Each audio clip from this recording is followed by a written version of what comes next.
Welcome back to the Deep Dive. We're here again to really get into some fascinating topics and pull out the insights that matter for you. Today, we're diving into the, well, frankly, accidental story of an effects pedal. One that didn't just influence music, it really defined a whole sound, a whole era. We're talking about the Shin Uni Vibe. Yeah, our goal here is to explore how this thing, this device, which was, believe it or not, a kind of a failure at its first job, became something totally legendary. You've probably heard its sound, even if you don't know the name. It's on so many classic tracks. But the backstory, how it was made, how it found its real purpose, that's full of surprises. We'll look at how, real innovation sometimes just pops up from somewhere completely unexpected, opens up whole new worlds for artists. Really is a classic story, isn't it? Invention, inspiration, maybe a bit of luck. We'll unpack the Uni Vibe's very unique circuit, but explore what makes it sound so different, trace its journey from like a niche thing in Japan to this global icon, and of course, talk about the players who made it famous. It's just a great example of how tech and art feed each other.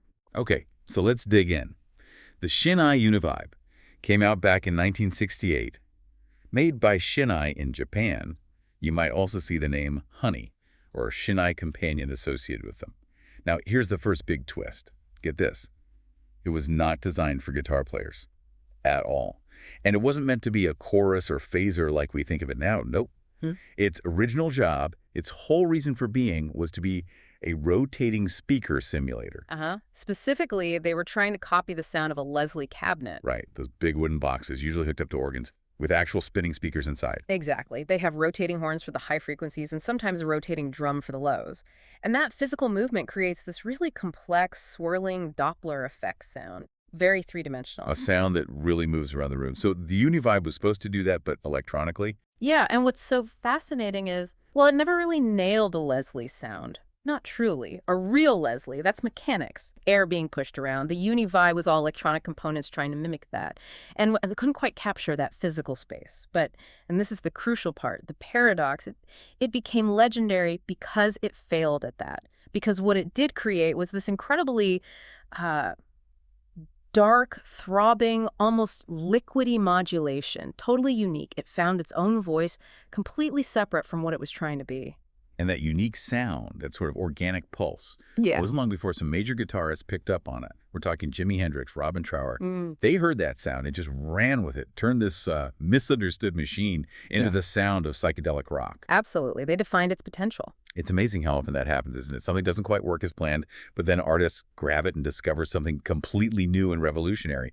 Really shows how creativity can reshape technology. It really does. So that sound, that unique swirl, it had to come from somewhere specific inside the box, right?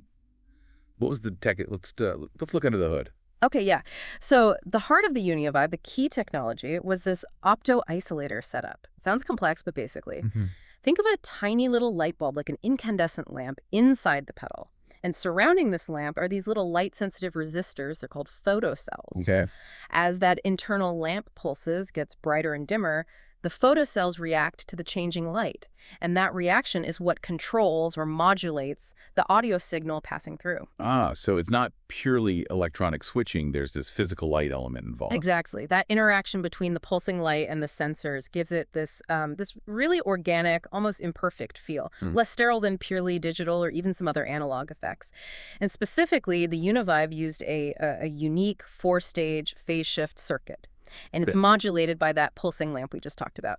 Now, most phasers you hear might have a very smooth, even sweep, right? Up and down. Yeah, like a clean whoosh. Right. But the Uni Vibe circuit, because of how it worked with those photocells and the lamp, created this really chewy, kind of asymmetrical modulation. It wasn't a perfect wave. Think of it as a bit lopsided, almost like a lurch or a throb rather than a smooth sweep.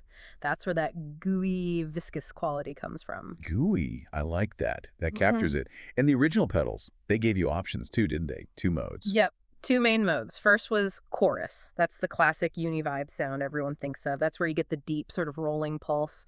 It mixes your dry guitar signal with the phase-shifted modulated signal, creates that really rich, swirling texture. And the other mode? The other was vibrato. Now, this was different because it actually removed the dry signal completely. So all you heard was the pitch-modulated sound. A true pitch vibrato, the pitch itself bending up and down slightly. Could get pretty warbly, almost seasick if you pushed it. A very different feel from the chorus mode. So two distinct sounds from the same box. Definitely. And when you talk about its overall tonal character, well, it's just darker, isn't it? More organic sounding than a lot of phasers. It doesn't have that bright metallic edge. It's really about that pulsing throb, like you said, more rhythmic, more visceral.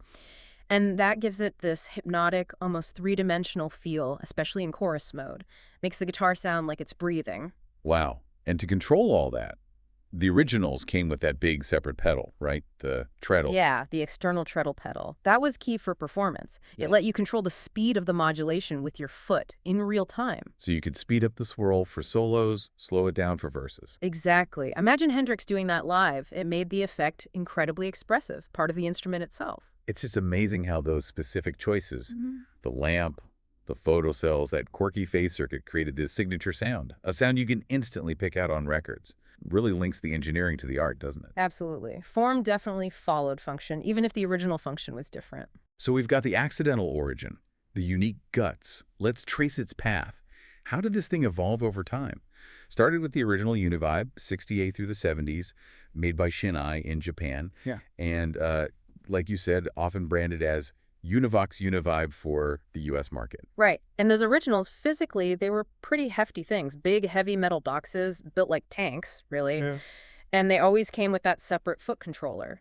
Then, as Shinai kind of faded out in the late 70s, early 80s, production stopped. And that's when the originals started becoming really sought after, rare, expensive. Especially, for Hendrix fans trying to get that sound. That scarcity just fueled the legend. And it led to others trying to copy it, clones and pedals sold under names like Univox, Mica, trying to capture that magic. And that demand, it never really went away, did it? I mean, it seems stronger than ever now. Oh, absolutely. The desire for that specific sound led to this whole wave of modern reissues and clones. Makes the sound accessible again, which is great. Offer with, more practical features for today's players. Like smaller boxes. Exactly. Like Dunlop and MXR, they make these compact versions that fit easily on a pedal board. Often they integrate the speed control right into the main pedal, no separate treadle needed. Then you have the boutique builders. Full Tone's Deja Vibe, for example, that one's really respected. Known for being super meticulous about recreating the original photocell circuit, getting that vintage warmth just right. Right, I've heard about that one. And there are others too. Voodoo Lab, Micro Vibe, Dry Bell Vibe machines, Sweet Sound Ultra Vibe. It's become this whole subculture in the pedal world. People obsessed with nailing that vibe sound. Some even hunt down old original components NOS, new old stock stuff to get as close as possible. Wow. Dunlop even did an authentic Hendrix version, officially tied to his estate, which is, pretty cool for the serious fans and collectors. It's just fascinating how this niche vintage effect keeps driving innovation today. Builders constantly refining it, putting their own spin on that classic sound. Yeah, it's a living legacy. Okay, let's talk legends. The players who took this pedal and made it immortal. You have to start with Jimi Hendrix, right? Absolutely, you just have to. I mean, Machine Gun from the Band of Gypsys album, that sound is pure Univibe, that swirling, crying guitar. Or think about his live shows, Woodstock, Fillmore East. He didn't just use the pedal, he integrated it into his whole style. It became part of his voice on the guitar. That liquid throb, bending notes into it. It wasn't just an effect, it was expression. He really defined psychedelic rock guitar tone, and the Univibe was central to that. Totally. And then Robin Trower, you mentioned him earlier. Bridge of Sighs. Oh, yeah. That intro, it just screams Univibe. It's like the textbook example of that thick, pulsating, chewy tone. Many would say he epitomizes that sound. Definitely. And David Gilmour from Pink Floyd, too, right? Use it for those amazing textures. Mm-hmm. Especially live. Think about tracks like Breathe or Time. He used it to add that lush, swirling movement underneath everything, gave his sound that incredible depth and atmosphere. Iconic uses. And it didn't stop there. The torch has been carried by modern players, too. Guys like Doyle Bramhall II, Eric Johnson, John Mayer, they all use vibe pedals, keeping that sound relevant, mixing it into contemporary music. So, thinking about the bigger picture, the cultural impact. Well, like we said, it started life aimed at organists, which is still kind of funny to think about. Right. But it found its real home with electric guitarists. Total accident, but a brilliant one. Exactly. And it's that organic, throbbing thing. It just became fundamental to late 60s psychedelia. It soundtracked a whole cultural moment. And it keeps inspiring people today.